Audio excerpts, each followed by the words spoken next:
네, 하나님 말씀 받도록 하겠습니다. 오늘 받으실 하나님 말씀은 창세기 1장 27절 28절, 창세기 2장 15절, 고린도서 3장 22절부터 24절 말씀입니다. 우리 세 군데 말씀 좀 많지만 같이 함께 나누겠습니다. 창세기 1장 27, 28, 2장 15, 고린도서 3장 22, 24절 말씀입니다. 네, 예쁜 꽃이 있죠? 네, 우리 박영순 집사님께서 꽃꽂이 해주셨는데 감사합니다. 네. 여러분 뭐 이렇게 괜찮죠? 제 시야 안 가리고 괜찮죠? 네, 감사합니다. 자, 우리 같이 하나님 말씀 받을 텐데요. 제가 한 절, 여러분이 한 절, 마지막 절 함께 읽도록 하겠습니다. 제가 먼저 읽겠습니다. 하나님이 자기 형상 곧 하나님 형상대로 사람을 창조하시되 남자 여자를 창조하시고 하나님이 그들에게 복을 주시며 하나님이 그들에게 이르시되 생육하고 번성하여 땅에 충만하라. 땅을 정복하라. 바다의 물고기와 하늘의 새와 땅에 움직이는 모든 생물을 다스리라 하시니라. 여호와 하나님이 그 사람을 이끌어 에덴 동산에 두어 그것을 경작하며 지키게 하시고 종들아 모든 일에 육신의 상전들에게 순종하되 사람을 기쁘게 하는 자와 같이 눈가림만 하지 말고 오직 주를 두려워하여 성실한 마음으로 하라. 무슨 일을 하든지 마음을 다하여 주께 하듯 하고 사람에게 하듯 하지 말라. 함께 읽겠습니다. 이는 기업의 상을 주께 받은 줄 아나니 너희는 주 그리스도를 섬기느니라.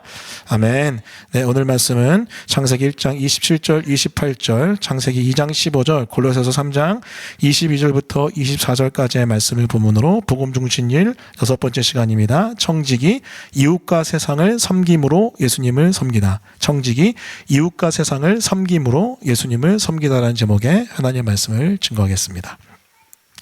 여러분, 제가 최근에 굉장히 재미난 독특한 드라마를 잠깐 보게 됐습니다.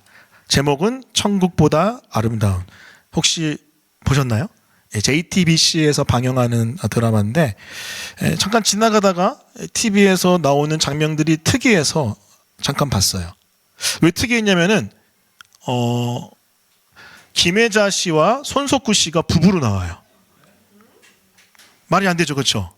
전혀 연령대도 다르고 이 커플이 될 수 없는 것 같은 상황인데 커플로 나와서 부부로 나와서 뭐지 하고 봤는데 80대 노부부가 있는데 남편이 먼저 죽습니다. 먼저 죽고 천국에 가요.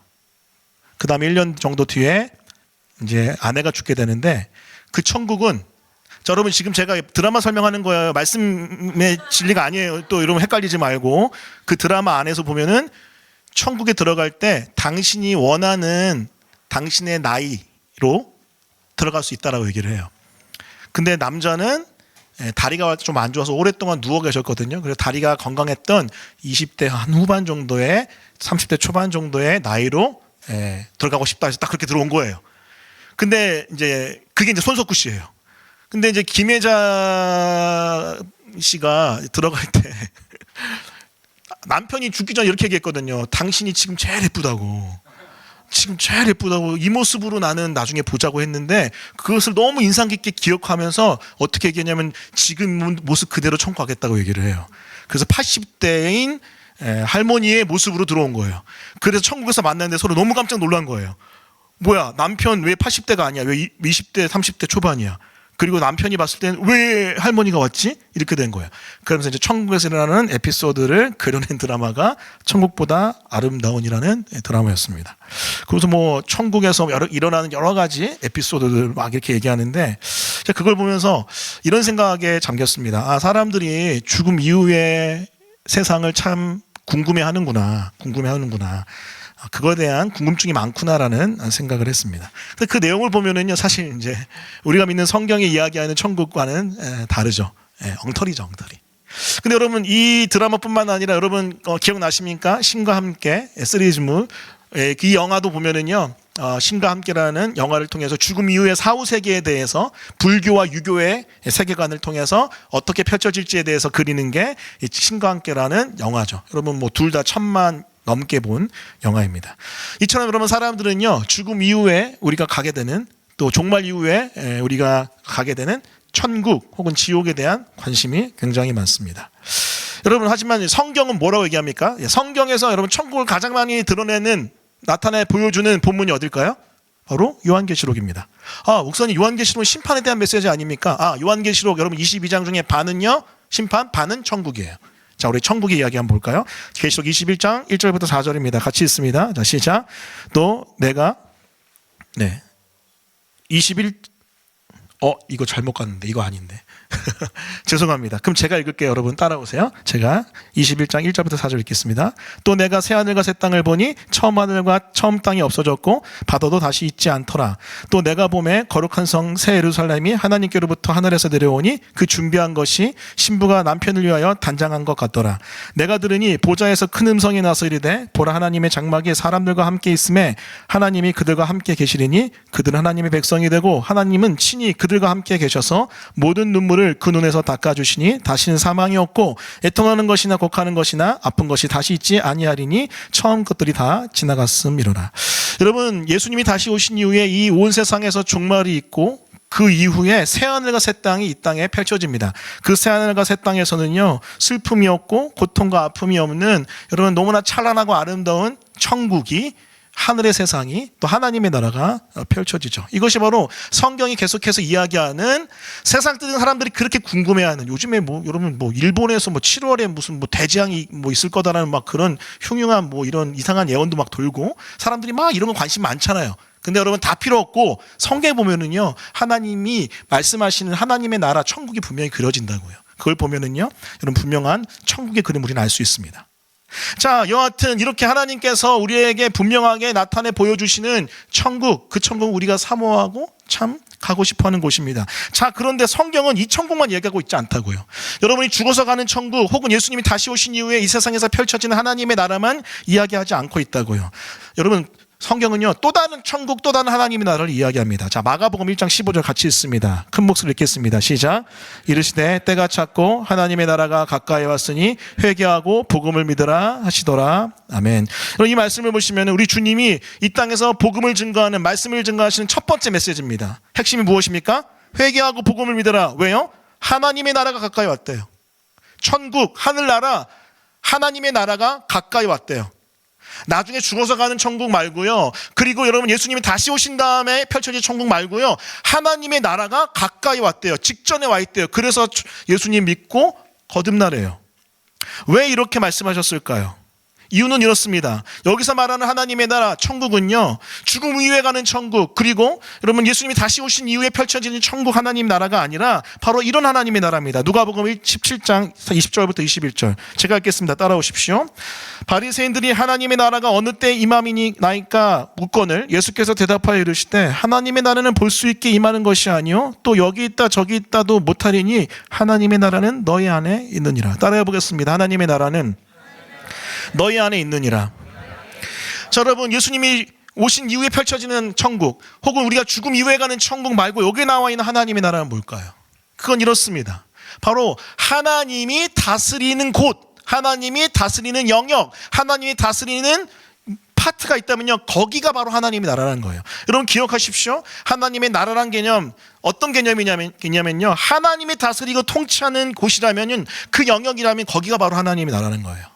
다시 말하면 예수 그리스도의 죽으심과 부활을 통해서 내가 내 죄값을 다 해결하고 예수님이 우리 안에 들어오셔서 성령으로 우리 안에 영원히 함께 하신다면 그곳이 하나님이 다스리는 나라가 될 텐데, 그럼 뭐예요?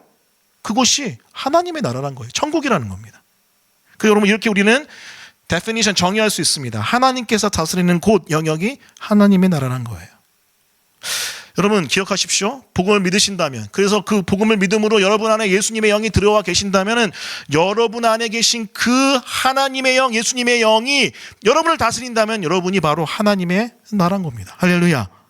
옆에 사람을 한번 이렇게 인사해 보겠습니다. 당신이 하나님의 나라입니다. 한번 인사하겠습니다. 당신이 하나님의 나라입니다. 왜냐하면 하나님이 우리 안에 들어오셔서 우리를 다스리기 때문에 그렇습니다. 자, 그런데 여러분, 이 하나님의 나라가, 다시 말하면 죽음 이후에, 예수님 다시 오신 이후에 올 하나님 나라 말고 지금 내가 여기서 경험한 하나님의 나라는 독특한 특징이 있어요. 자, 보십시오. 창세기 1장 28절 말씀 제가 읽겠습니다. 하나님이 그들에게 복을 주시며 하나님이 그들에게 이르시되 생육하고 번성하여 땅에 충만하라. 땅을 정복하라. 바다의 물고기와 하늘의 새와 땅에 움직이는 모든 생물을 다스리라 하시니라. 하나님이 이 땅에 사람을 만드시고 모든 만물을 지금 다스리라고 명령하십니다. 여기서 알 수 있는 건 뭐냐면요, 하나님은 혼자 이 땅을 통치하지 않으세요. 하나님이 이 땅의 주인이요 왕으로서 혼자 통치하는 게 아니라 하나님의 백성들을 만드셔서, 다시 말하면 하나님의 종들, 청지기들을 만드셔서 같이 통치하십니다. 같이 다스리십니다. 여기서 아주 중요한 기독교의 청지기론이 나와요.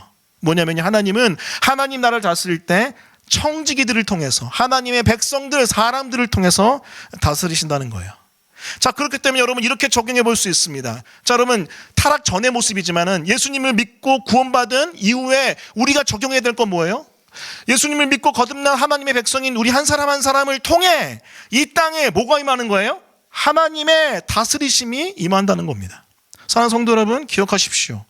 그렇기 때문에 여러분의 일터에, 여러분의 가정에, 여러분의 학교에, 여러분이 속한 공동체에 청지기인 여러분을 통해서 하나님의 다스림이 그곳에 임하게 된다는 것입니다. 그 여러분, 이게 바로 우리가 기억해야 될 복음중심적 일의 아주 중요한 하나의 개념인 청지기의 정신입니다. 자, 그렇다면 청지기로서 구체적으로 우리는 이 땅에서 일터에서 살 때, 또 학교에서 살아갈 때, 공동체에서 살아갈 때 구체적으로 어떻게 살아가면서 청지기로서 하나님 나라가 오게 하냐. 자, 세 가지 포인트 나누겠습니다. 복음 중심적 청지기 첫 번째입니다. 우리는 하나님의 나라는요, 청지기를 통해서 각 영역과 분야에 하나님의 나라의 가치가 회복되면서 하나님 나라가 임하는 거예요. 자, 창세기 1장 28절 다시 한번 읽겠습니다. 여기는 큰 목소리로 같이 읽을게요. 자, 시작.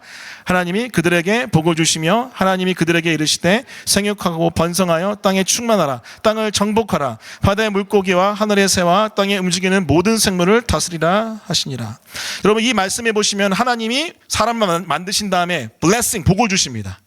이 복은 그냥 우리가 잘 먹고 잘 살려고 하는 복 아니에요. 그 이상입니다. 무엇입니까? 첫 번째는 번성해야 돼요.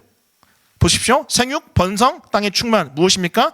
여러분, 가정을 이루어서 더욱더 충만하게 생육하고 번성해서 온 땅에 거하는 것. 그것이 바로 여러분 우리가 첫 번째 감당해야 될 생육, 번성, 땅의 충만한 소명, 사명이죠. 자, 청지기가 여러분 이렇게 생육, 번성, 땅의 충만한 사명, 이 소명만 있는 게 아니에요. 여러분, 이건요 새와 동물들에게도 주어진 명령입니다. 근데 여러분, 사람에게만, 하나님의 백성들에게만, 청지기들에게만 주어진 사명, 소명이 있어요. 그것은 바로 뭐냐면요, 땅을 정복하는 것입니다.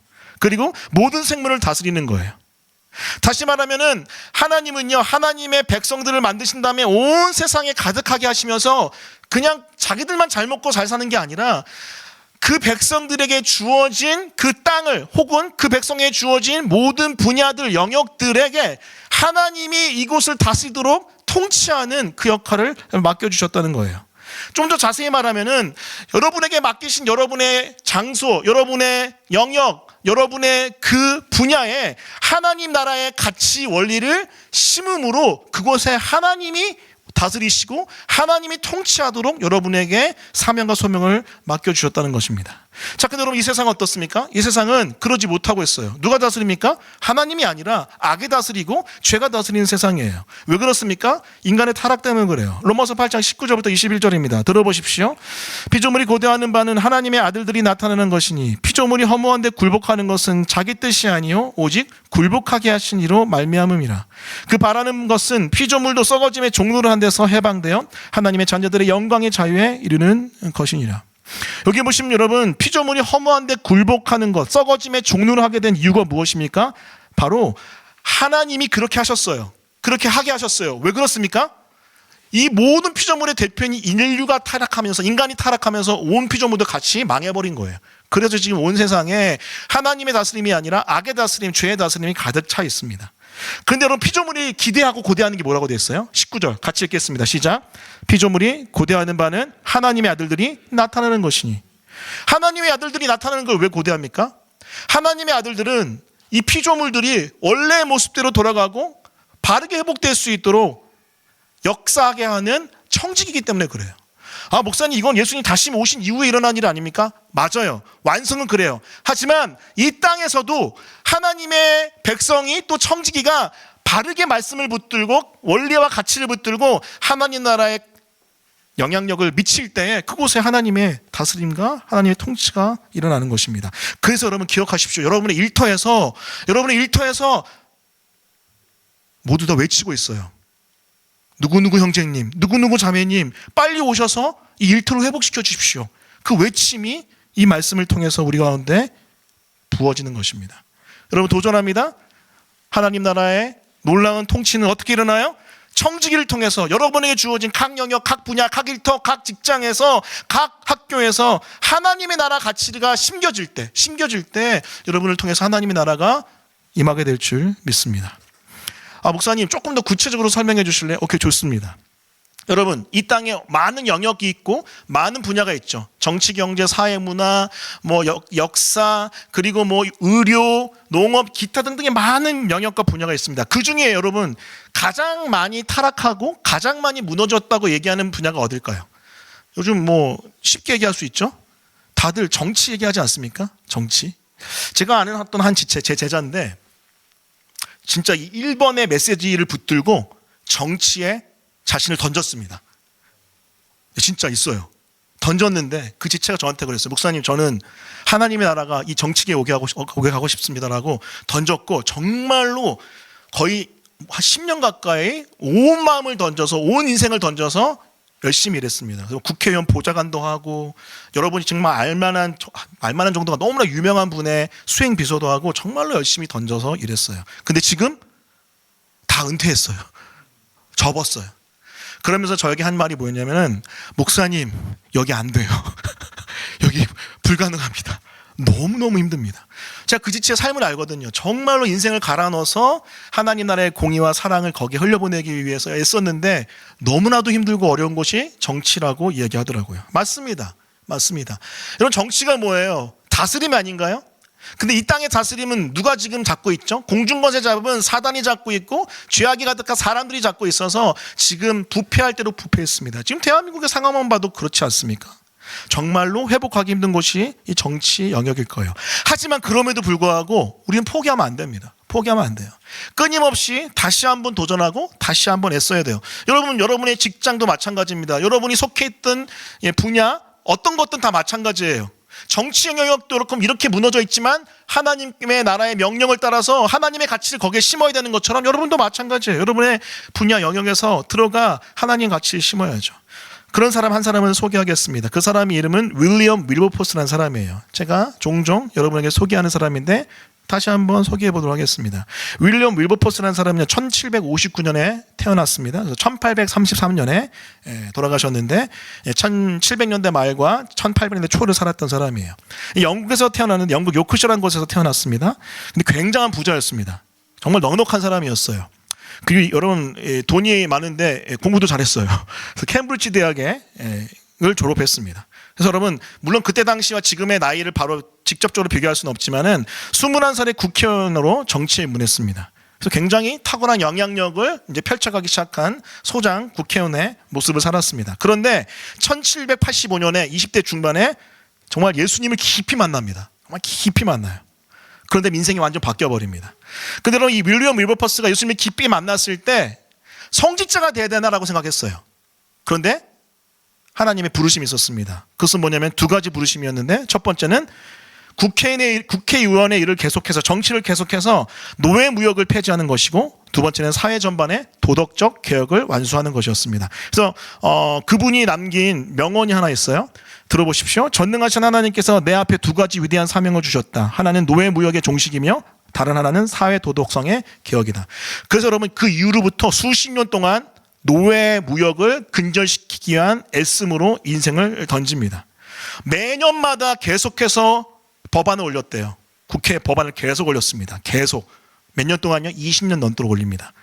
그래서 결국 1807년에 노예 무역 폐지법을 통과시켜요. 하지만 아직 노예제 폐지법은 통과되지 않았습니다. 그래서 죽을 때까지 계속해서 이 자신이 가지고 있는 영향력을 통해서 이 정치계의 하나님 나라의 가치, 여러분 성경에서 여러분 노예를 인정하는 게 아니에요.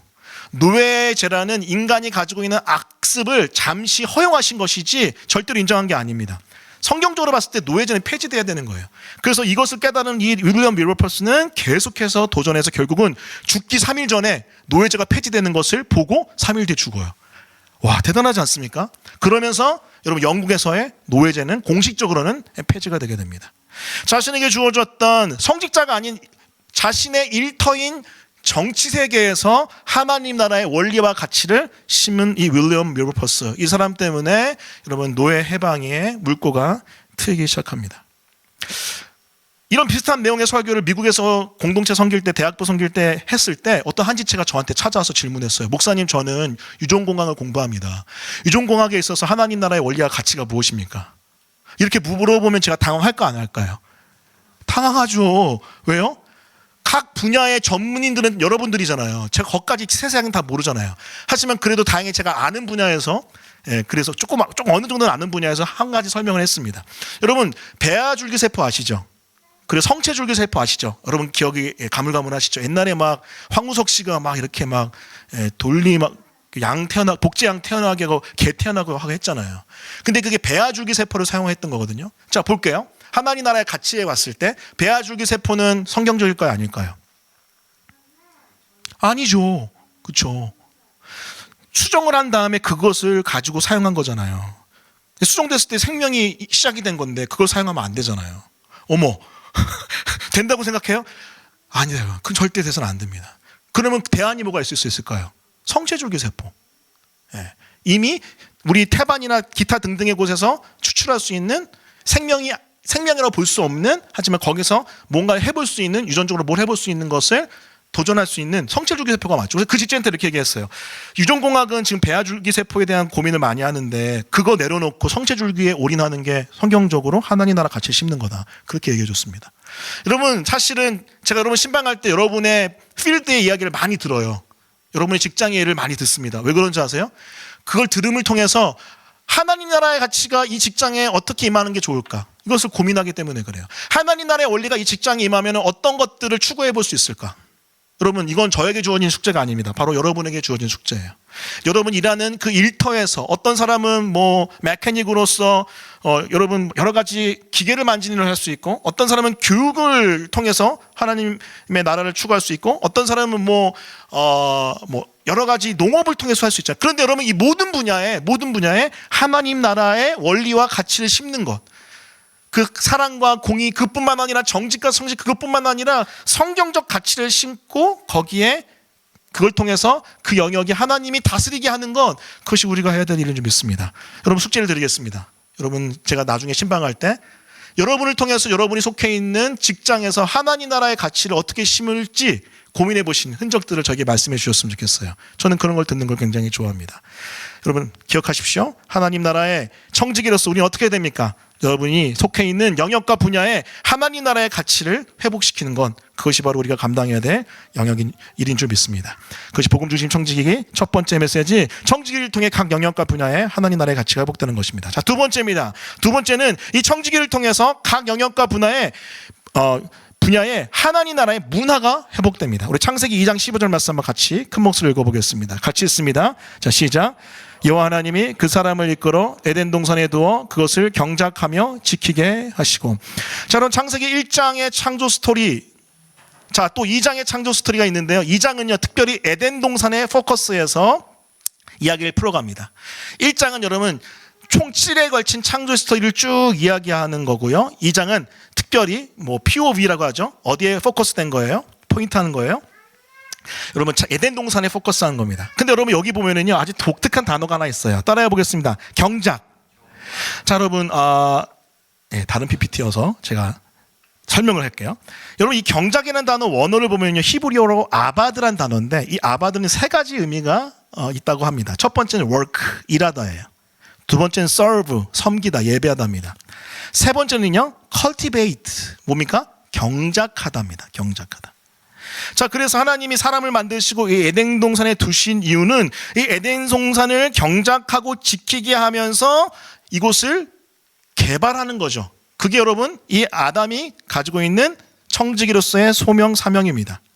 자, 그것을 일로 표현할 수도 있고 그 일을 함으로 하나님을 예배하는 걸로 표현할 수도 있는데, 이 세 번째 여러분은 의미인 컬티베이트에 포커스해 볼게요. 컬티베이트 무엇이죠? 경작하는 거예요. 근데 여러분 이 컬티베이트에서 무슨 단어가 나왔냐면요 컬처라는 단어가 나왔습니다.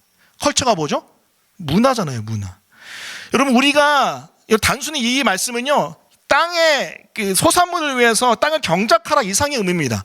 이 말씀 뭐냐면 우리에게 주어진 각 영역 각 분야를 하나님의 나라의 가치를 붙들고 계속해서 경작하듯이 개발해내면은 나중에 뭐가 돼요? 하나님 나라의 문화가 형성이 되는 거예요. 그게 바로 우리가 감당해야 될 청지기로서의 소명입니다. 단순하게 가치와 원리를 심는 것을 넘어서 그것을 시작으로 하나님 나라의 거룩한 문화, 하나님 나라의 성실과 신실의 문화, 사랑과 공의의 문화를 만들어내는 것, 이것이 너무나 중요한 우리의 소명, 사명입니다. 자, 근데 여러분 세상은 어떻습니까? 로마서 12장 2절 말씀 제가 읽을게요. 따라오세요. 너희는 이 세상을 본받지 말고 오직 마음을 새롭게 함으로 변화를 받아 하나님의 선하시고 기뻐하시고 온전하신 뜻이 무엇인지 분별하도록 하라. 여러분 이 세상을 왜 바울이 본받지 말라고 합니까? 이 세상은 타락했어요. 아까 얘기했던 것처럼 인류가 타락하면서 피조물이 다 타락했고, 그리고 이 모든 세상은요 사단의 공중권세 잡은 자인 사단의 영향으로 말미암아 또 우리 죄인의 영향으로 말미암아 모든 문화는 다 타락했습니다. 다 썩어 문드러졌어요. 그렇기 때문에 세대를 본받지 말라고 얘기합니다. 세대의 문화의 패턴들을 따라가지 말라고 얘기해요. 왜 그렇습니까? 일터에 깊이 깃든 세속 문화로 인해 우리는 무너질 수 있기 때문에 그렇습니다. 자, 그런데 여러분 단순하게 그 세속 문화를 본받지 마에만 머물면 안 되죠. 어떻게 됩니까? 그 세속 문화를 마치 경작하듯이 뒤집어 엎어서 어떻게 됩니까? 하나님 나라의 문화로 바꿔가야 되는 거예요. 그게 바로 우리에게 맡겨진 소명 사명입니다. 여러분의 일터에서, 여러분의 학교에서, 여러분이 속해 있는 공동체에 깃들어 있는 그 세속 문화를 하나님 나라의 가치와 원리를 계속 심은 가운데 어떻게 해요? 하나님 나라의 문화로 아예 전체가 뒤바뀔 수 있도록 애쓰는 것, 이것이 너무나 중요한 세속 문화를 변혁하는 청지기로서의 모습이에요.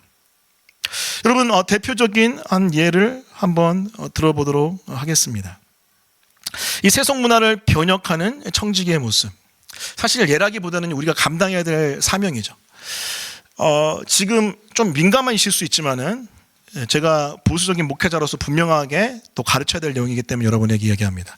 여러분 지금 사회에는요 굉장히 무너져 있는 한 문화가 있습니다. 그건 뭐냐면 성문화예요. 성문화 중에서 이제는 뭐 혼전순결, 이거는 여러분 얘기도 못 꺼내는 사회가 됐어요. 왜죠? 혼전순결 전에 동성에 대한 이슈가 지금 너무나도 파장이 크기 때문에 지금 성문화가 좀 굉장히 어렵고 혼란스러운 가운데 있습니다. 전 미국에서 7년 동안 이민 생활을 했기 때문에 이렇게 지금 한국이 지금 그 성문화가 타락해가고 있는 그 패턴을 가지고 있는데 이것이 흘러가다 보면 어디로 갔는지 저는 예상이 돼요. 한 예를 들어볼게요. 제가 미국에서 버지니아라는 데서 살았는데 버지니아에서 한 고등학교에서 있었던 일입니다. 그 고등학교의 한 학생이 남자인데, 남자면 뭘로 불러야 되죠? 히로 불러야 돼요. 히. 그죠? 근데 자기를 히로 부르지 말라고 쉬로 불러달라고 했어요. 근데 이제 그 얘기 청을 들었던 체육 선생님이 신실한 기독교인인 거예요. 그래서 어떻게 했어요? 너는 쉬 아니야, 히야 라고 얘기한 거예요. 근데 여러분 그 학생이 법정에 고소를 해버렸어요. 수를 넣습니다. 미국은 수의 나라거든요. 고소의 나라예요. 그래서 굉장히 큰 이슈가 됐습니다. 올라갔어요. 졌을까요? 이겼을까요? 그 체육교사가 졌습니다. 그 과정을 제가 보다가 왔어요. 남자를 남자로 부를 수 없는 사회. 물론 지금 뭐 트럼프가 와서 남자 여자에 대해서 정확하게 다시 데피니션을 이야기했다고 하지만 여러분 사실 컬처, 문화는 어떤 줄 아세요? 문화는 이미 물 건너갔어요. 제가 홀푸드라는 그러니까 오게닉 푸드를 파는 데가 있거든요. 거기에 가면은 이제 덴버에 있었을 때 피자를 이제 되게 싸게 파는 한 달에 한 번씩 그 날이 있어요. 그래서 가서 이제 내 아이 데리고 가서 그걸 피자를 사려고 할 때 그 피자를 저에게 주셨던 분이 성전환 수술한 형제님이었어요. 정말로 화려하게 옷을 꾸민. 근데 그거 아세요? 처음엔 너무 충격이었는데 세월이 지나니까요 익숙해지는 거예요.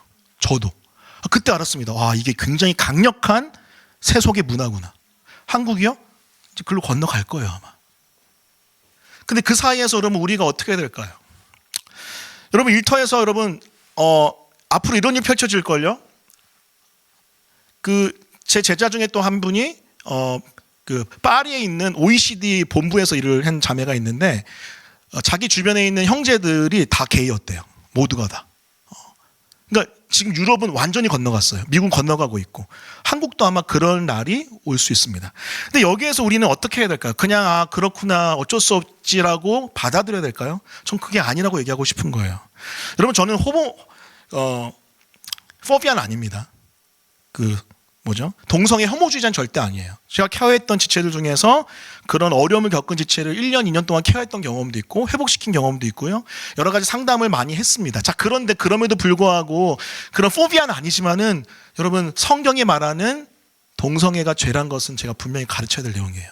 그뿐만 아닙니다. 여러분도 마찬가지입니다. 여러분이 속해 있는 곳에서 여러분 사랑 안에서 진리를 분명히 얘기했으면 좋겠습니다.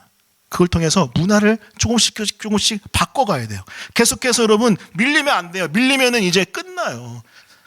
계속해서 사랑하지만 또 긍휼 가운데 진리를 계속 이야기하면서 그 문화에 밀리는 것이 아니라 그 문화를 cultivate, 경작해가는 여러분이 되었으면 좋겠습니다. 제가 단순하게 동성애라는 것만 얘기했는데 여러분 이것뿐만 아니라 다양하게 너무나 많죠. 부조리함, 그리고 너무나도 탐욕스러움, 기타 등등의 여러 가지 잘못된 세속의 문화들이 우리를 짓누르고 있습니다. 거기에 지지 마시고 하나님의 나라의 가치와 원리를 계속해서 심으시면서 그 땅에 컬티베이트의 역사, 컬처가 바뀌는 역사가 일어났으면 좋겠습니다. 그것이 우리가 기억해야 될 두 번째 청지기로서의 사명, 청지기를 통해 각 영역과 분야의 하나님 나라의 문화가 회복이 되는 것입니다. 자, 마지막 세 번째입니다.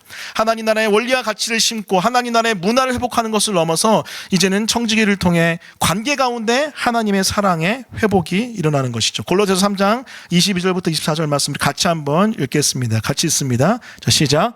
정도나 모든 일에 육신의 상전들에게 순종하되 사람을 기쁘게 하는 자와 같이 눈가림만 하지 말고 오직 주를 두려워하여 성실한 마음으로 하라. 무슨 일을 하든지 마음을 다하여 주께 하듯 하고 사람에게 하듯 하지 말라. 이는 기업의 상을 주께 받은 줄 아나니 너희는 주 그리스도를 섬기느니라.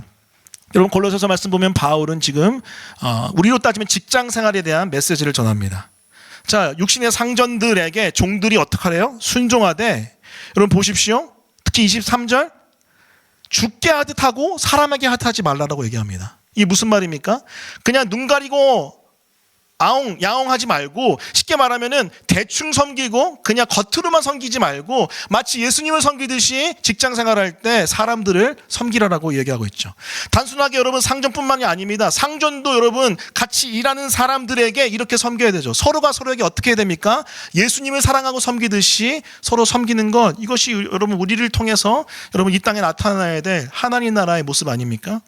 여러분 기억하십시오. 여러분 청직이라면, 하나님 나라의 청직이라면은 여러분들이 회사 생활에서 관계 맺는 그 관계 가운데, 교제 가운데 하나님의 사랑이 회복되어야 되는 줄 믿습니다. 이것이 우리가 기억해야 돼. 여러분 세 번째 청지기로서의 소명 사명, 여러분 우리를 통해서 하나님의 사랑이 이 땅에, 이 일터에, 이 학교에 흘러가는 것이죠. 여러분 제가 한 책을 소개하겠습니다. 우리 김종훈 씨라는 분이 쓴 21세기 북스에서 나온 책인데 좀 오래된 책이긴 해요. 한 10년 좀 더 됐는데 우리는 천국으로 출근한다는 책이 있습니다. 여러분 혹시 관심 있으시면 꼭 한번 사서 읽어보세요. 이 김종훈이라는 분은요, 제가 과거에 섬겼던 교회 집사님이신데 사모님이 진짜 신앙심이 좋으세요. 근데 이분은 그렇게 좋지는 그때는 않으셨는데, 하지만 그럼에도 불구하고 자기의 회사를 천국으로 바꾸려고 하는 열정이 불타올라서 정말로 그렇게 바꾼 분입니다. 제가 한 예를 좀 들어보도록 할게요. 이분이 여러분 혹시 한미 팔슨스라고 아세요 혹시? 잘 모르시죠? 건설할 때 건물을 세울 때 감리하는 회사예요. 근데 굉장히 규모가 크고 굵직굵직한 일을 했던 분입니다.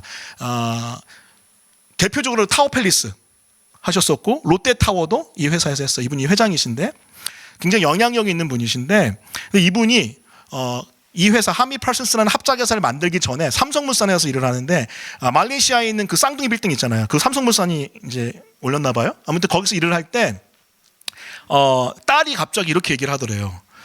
방학했는데 학교 가고 싶다. 그렇게 얘기를 했대요. 근데 물어봤대요. 어떻게 방학을 했는데 학교가 가고 싶냐? 학교 너무 좋더래요.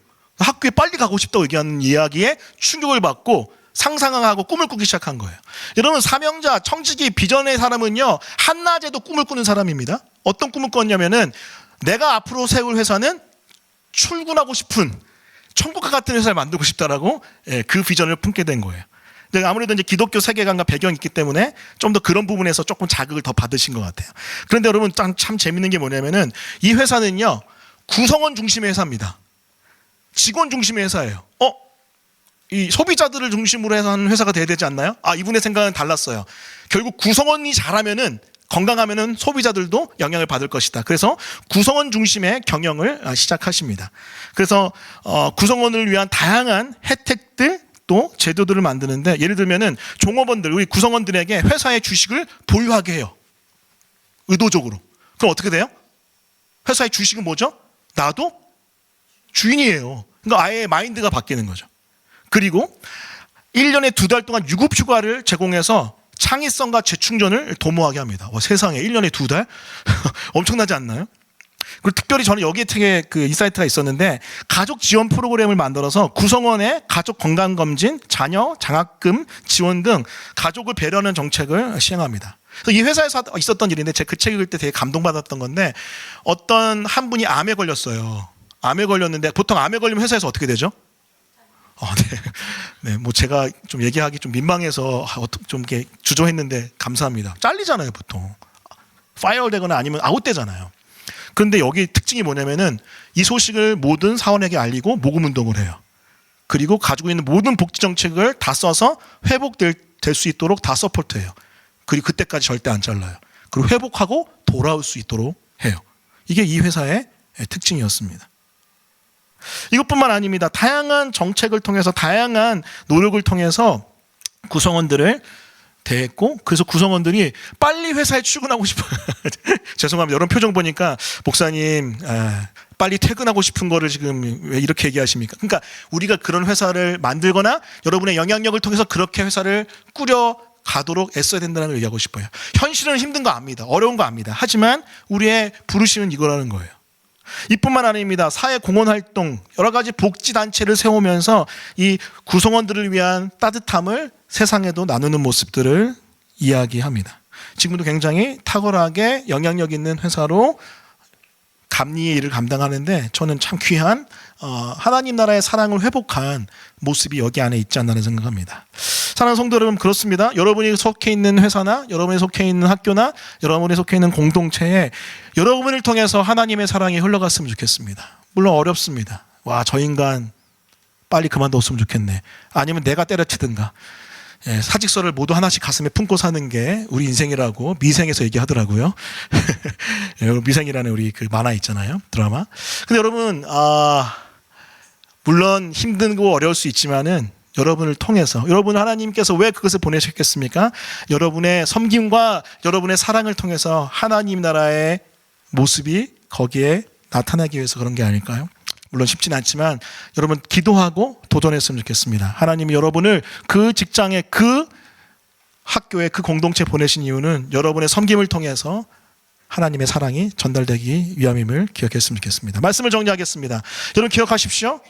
천국은 죽음 이후에, 그리고 예수님 다시 오신 이후에만 경험하는 곳이 아닙니다. 바로 지금 여기에서 복음을 듣고 믿음으로 거듭난 자들의 청지기적 삶을 통해서 여기서 우리는 충분히 그것을 경험할 수 있습니다. 특별히 일터에서 하나님 나라의 가치를 끊임없이 심고, 그걸 통해 하나님 나라의 문화로 변혁시키고, 그것을 넘어서 하나님 나라의 사랑으로 이 땅을 회복시키는 여러분을 통해서 이 땅에 하나님의 나라가 임했으면 좋겠습니다. 그런 여러분의 이웃과 세상을 향한 섬김을 통해서 누가 영광 받으십니까? 우리 마태복음 5장 16절 말씀 한번 같이 읽어보도록 하겠습니다. 우리 마태복음 5장 16절 같이 읽습니다. 시작. 이같이 너희 빛이 사람 앞에 비치게 하여 그들로 너희 착한 행실을 보고 하늘에 계신 너희 아버지께 영광을 돌리게 하라. 복음을 증거하라는 메시지는 다음번에 할 겁니다. 근데 복음을 증거하지 않았음에도 불구하고 어떻습니까? 우리의 청지기적인 선한 행실, 착한 행실을 통해서 세상 사람들이 하나님을 예배하는 것, 그것이 바로 우리가 이루어야 될 청지기의 삶인 줄 믿습니다. 그런 삶을 감당한 여러분 되기를 예수님의 이름으로 축원합니다. 우리 말씀 기억하면서 같이 찬양했으면 좋겠는데요. 우리 빛 되신 주라는 찬양 같이 하나님께 드렸으면 좋겠습니다.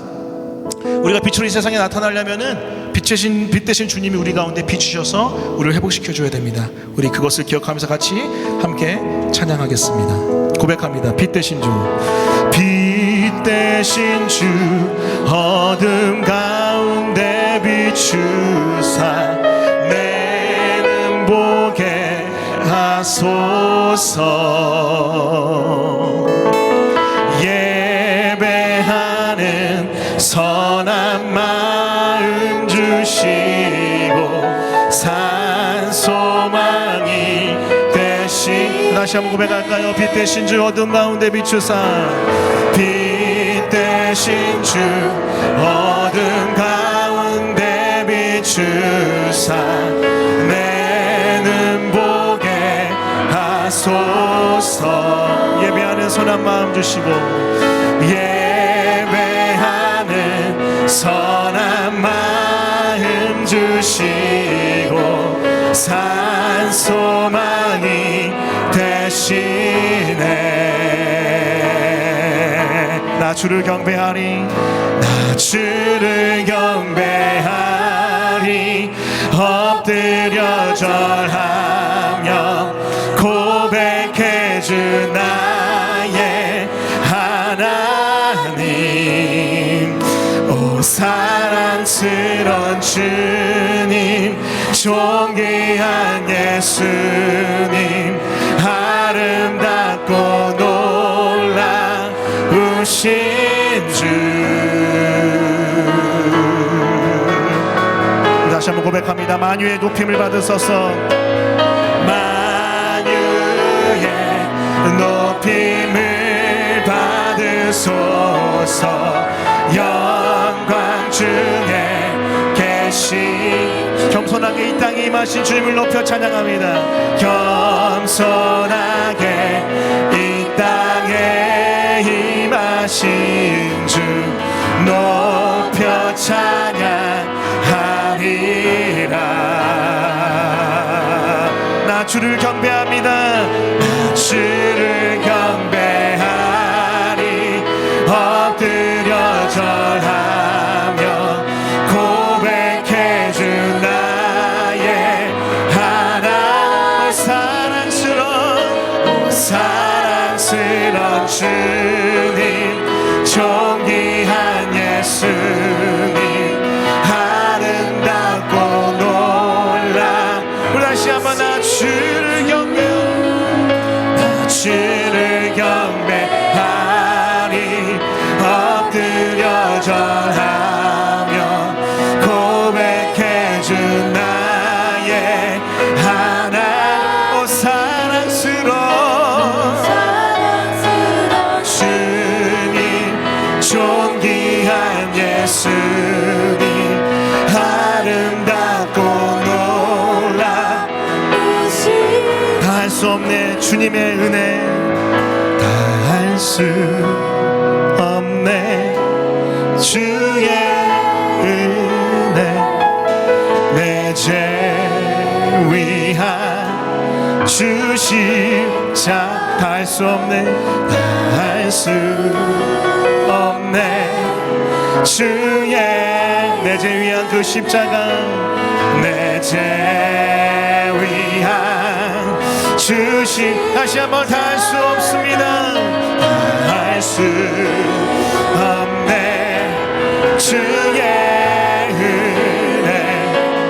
내 죄 위한 주. 우리 다시 한번 다 할 수 없네, 다 할 수 없네 주의, 내 죄 위한 주 십자가, 내 죄 위한 주 십자가. 나 주를 경배하리. 엎드려 절하며 고백해 주 나의 하나님. 오 사랑스러운 주님, 오 사랑스러운 주님, 존귀한 예수, 아멘. 아름답고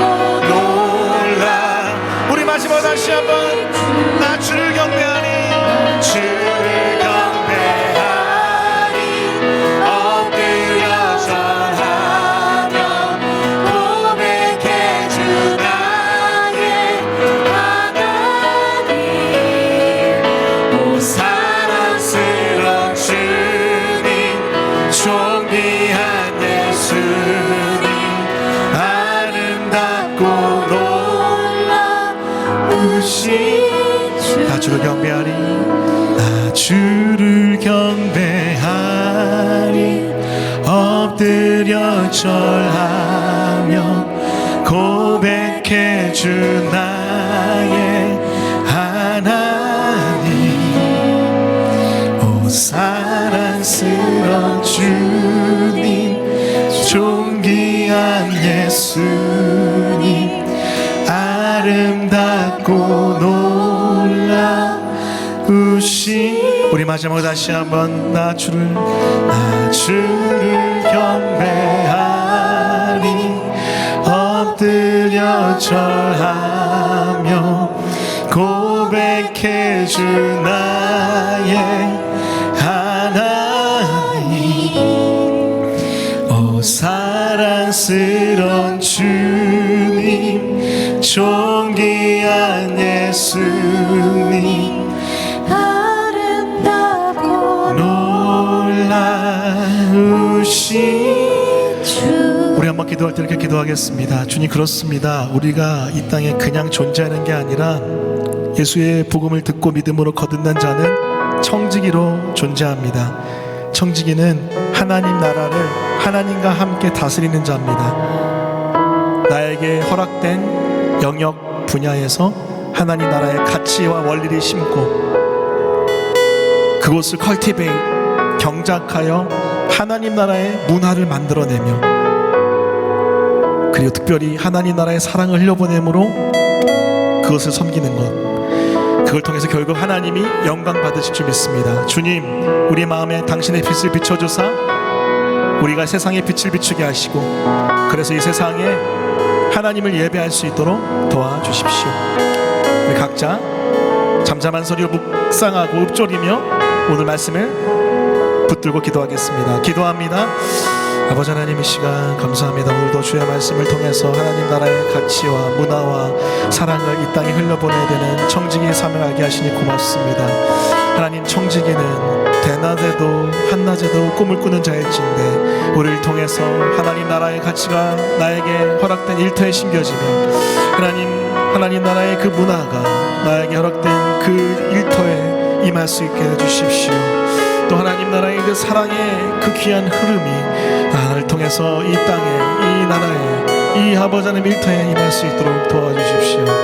그래서 하나님의 청지기로서 맡은 자로서 사명을 감당하는 우리가 될 수 있도록 역사해 주십시오. 감사드리며 이 모든 말씀 예수님의 이름으로 기도합니다. 아멘.